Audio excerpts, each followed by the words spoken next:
Okey, Assalamualaikum warahmatullahi wabarakatuh dan selamat sejahtera.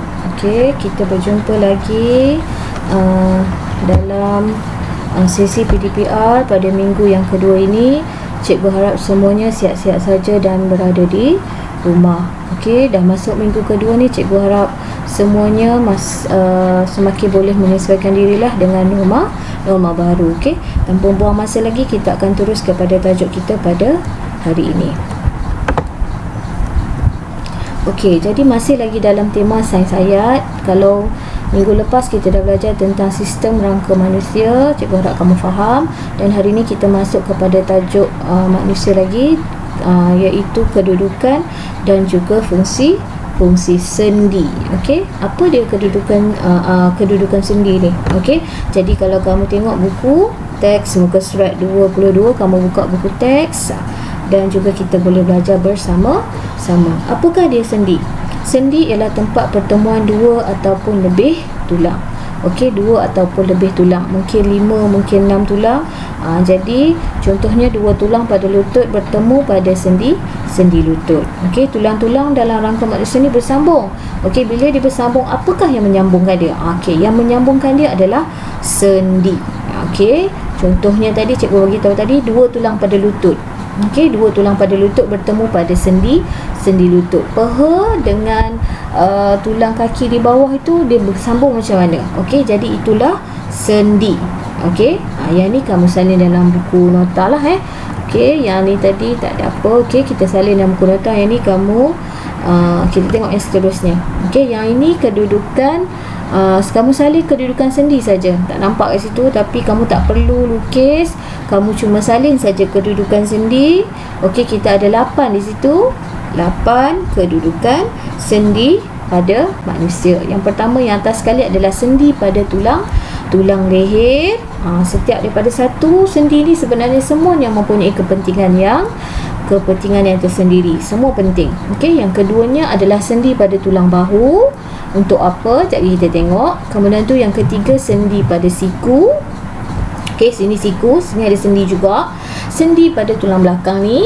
Okey, kita nak ke belakang, kita nak ke depan. Jadi sendi pada tulang belakang adalah penting.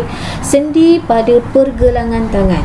Okey, kita nak bengkokkan tangan ni kan. Okey, jadi ada sendi di sini. Sendi pada tulang pinggul, kita nak duduk, kita nak baring, okey, kita nak berdiri. Jadi itu adalah sendi pada tulang pinggul. Kemudian sendi pada tulang lutut. Kemudian yang terakhir, yang ke-8 ialah sendi pada tulang pergelangan kaki. Okey, salin saja ni sendi pada tulang bahu dan sebagainya, ada 8 kat situ, tak perlu lukis. Okey, seterusnya adalah fungsi sendi. Apakah fungsi sendi? Kepentingan dia. Okey, jadi kepentingannya adalah membolehkan pergerakan dan kebolehlenturan tubuh. Kalau tak ada sendi, kita tak akan boleh bergerak. Kalau tak ada sendi juga, tangan kita tak akan boleh menggenggam, lutut kita tak boleh dibengkokkan. Jadi itulah nama dia, kebolehlenturan tubuh. Jadi pentinglah sendi ni Yang ni pun salin juga dalam buku nota. Okey, kemudian fungsi sendi. Apa dia fungsi sendi? Yang pertama adalah sendi pada tulang leher, kepala kita ni. Okey, kepala. Apa pentingnya? Pentingnya adalah untuk membolehkan pergerakan kepala secara pusingan. Kita boleh pusingkan kepala kita ataupun secara putaran.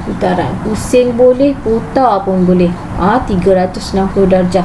Maksudnya seluruh ni macam ni. Okey, macam kita buat senaman Kemudian sendi pada tulang bahu, tangan dan tulang belakang membolehkan pergerakan atas tubuh.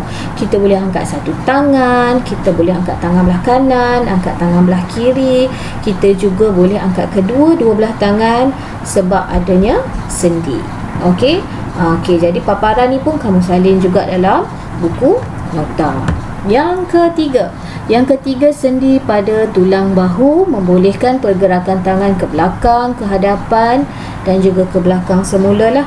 Okey, jadi tulang bahu macam contoh dalam buku dan contoh gambar yang cikgu bagi tu, orang main baseball. Okey, bila dia main baseball, dia akan melenturkan badan dia nak pukul, dia nak tangkap bola. Jadi dia macam berbaring, menerap dekat situ. Okey, jadi dia angkat kaki. Jadi pentinglah tulang bahu ni untuk dia mengagak dan untuk dia bermain. Okey, yang last sekali adalah sendi pada tulang lutut. Apa gunanya sendi pada tulang lutut ni? Untuk membolehkan kaki kita diluruskan ataupun dibengkokkan. Okey, kalau kita tak ada sendi pada tulang lutut ni, kita susahlah nak duduk, nak bersenam, nak menjalankan aktiviti, even nak berjalan pun tak boleh.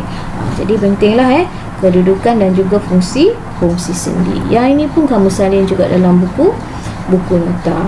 Okey, latihan untuk hari ini ialah kamu labelkan kedudukan sendi ini, tetapi tidak perlu lukislah. Susah ni kot nak lukis. Okey, kedudukan sendi ini kamu ikut label A, B, C, D, E dan F dan G tu kamu tuliskan. A sendi apa, B tu sendi apa, C tu sendi apa. Okey, kalau kita tengok, kalau kamu ulang balik video cikgu yang sebelum ni, kamu boleh dapat jawapan. Okey, tak perlu dilukis. Okey, sekian dahulu daripada cikgu pada hari ini. Kita jumpa nanti pada video yang akan datang. Selamat belajar. Assalamualaikum.